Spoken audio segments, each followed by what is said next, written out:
I better off my phone. Oh my goodness, it's painful. The hell. It's a hell.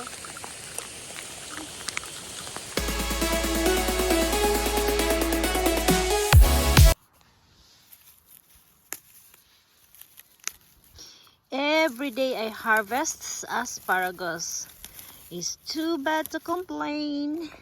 Be thankful what you have. Much asparagus. I'm not yet done picking yet. Still there. Still have a long way to go out. Way to go until we finish asparagus in FarmGirl garden.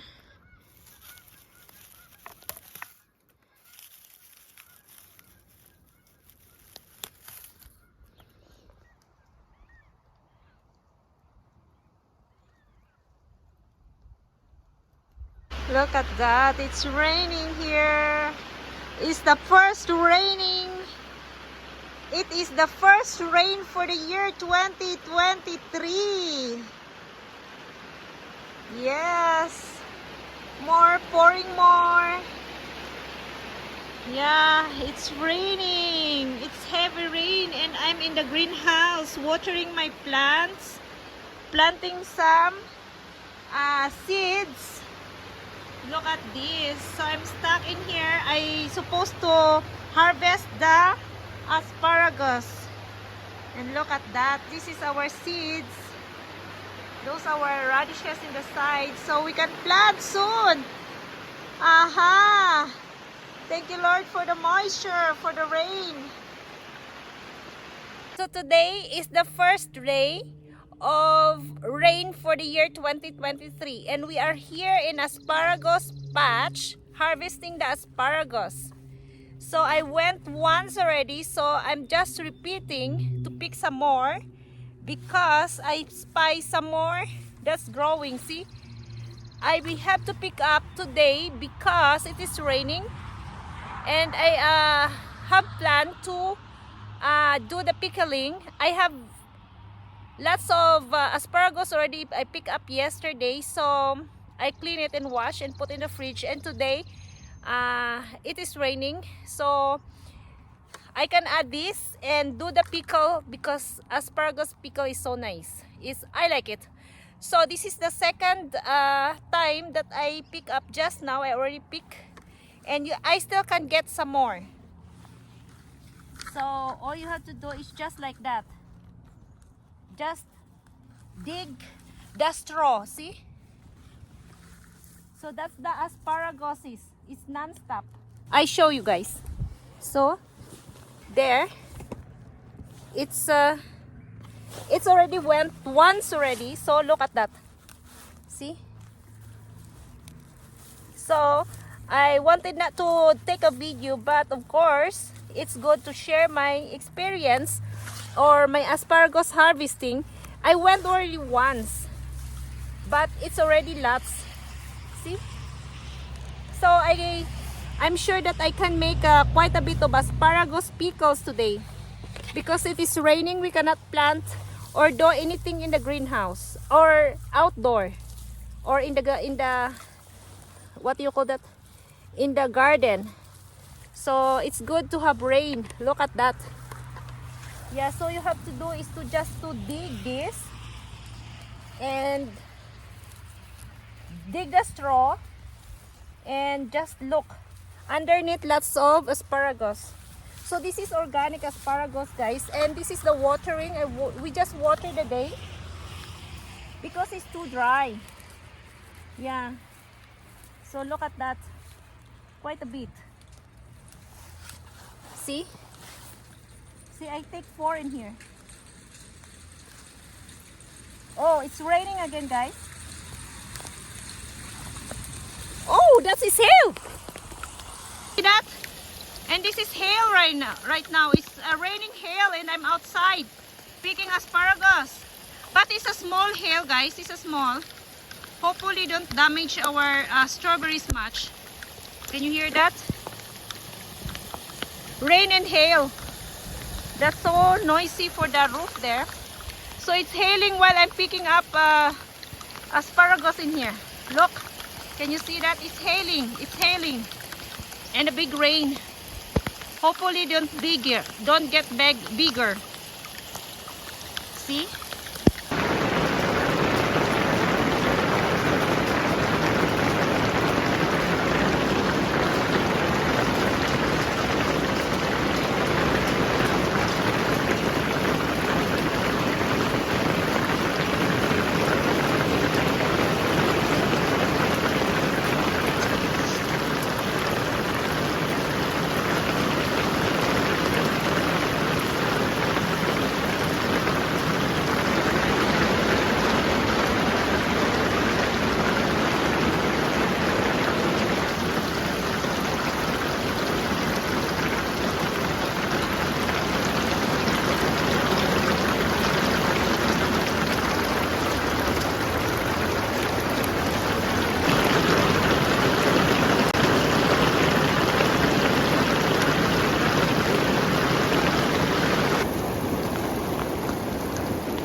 So I have to quit picking the asparagus because of the hail. I'm already wet even though that I am wearing my raincoat. Good. Look at that. My goodness. I have to check the strawberry patch. Oh my. But it's good to have rain. But not the hail. My goodness, guys. So that's the life in the farm. Either you like it or not. It's coming up. This is what we're having right now. Beef curry. There you go. And some bread and fresh rice. This is what we're having for lunch today with a rainy day. It's beef curry, rice, and bread with Coca-Cola, of course. Raining. Look at the garden. Kind of wet. Can you see that? It's the hornet nest.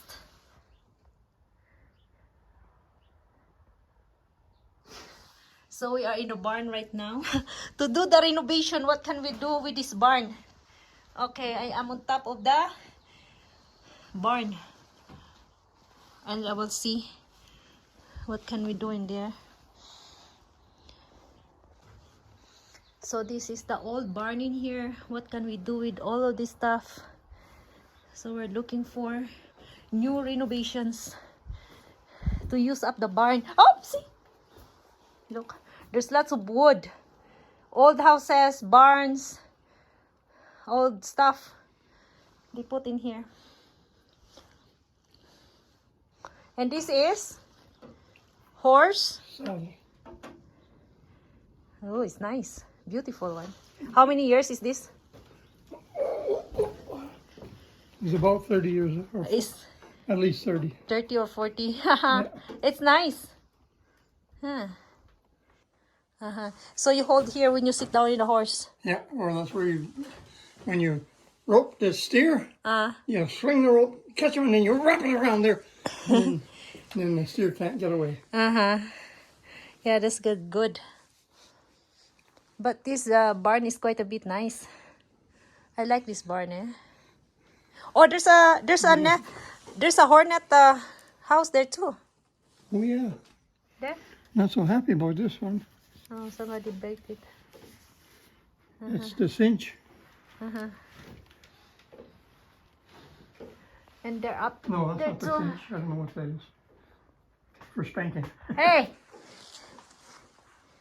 And there's Okay. a couple more little ones up there.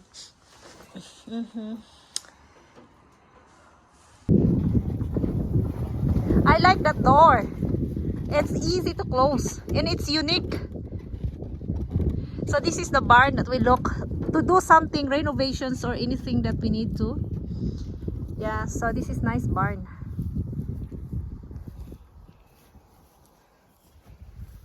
Today let's make asparagus pickles. I have the ingredients here and the things that I needed. It was raining outside, so we have to do work indoor. So that is the asparagus that I picked yesterday and just today. Lots, eh? Of course, some of them we have already cooked for lunch yesterday and lunch for this afternoon, of course. So today, guys, we made the pickles, 11 jars. So I did not get a video for the rest of that stuffing this. So it around 2.5 hours to do this. So I'm doing my live. So this is the asparagus that we picked up today and yesterday and today. And I'm not done yet today actually, but it's raining, so I need to go inside. So this is what I construct today, what I did, because we cannot get out and do the work because of raining. Look, so we just, instead of doing nothing, just do the pickling. So this is the pickle asparagus. So this is it.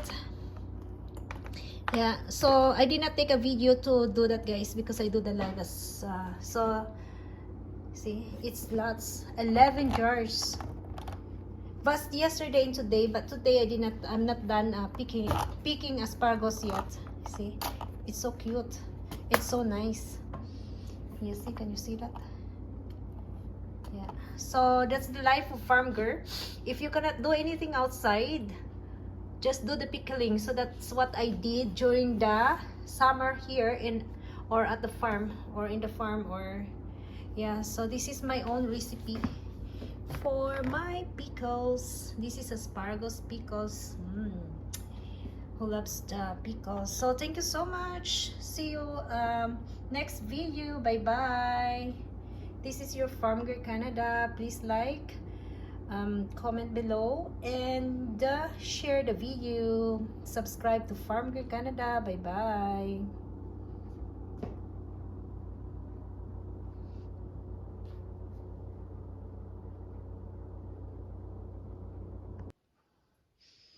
This is for FarmBoss, and that is for Farm Girl, with the delicious and nutritious pumpkin and rice. and rice is life.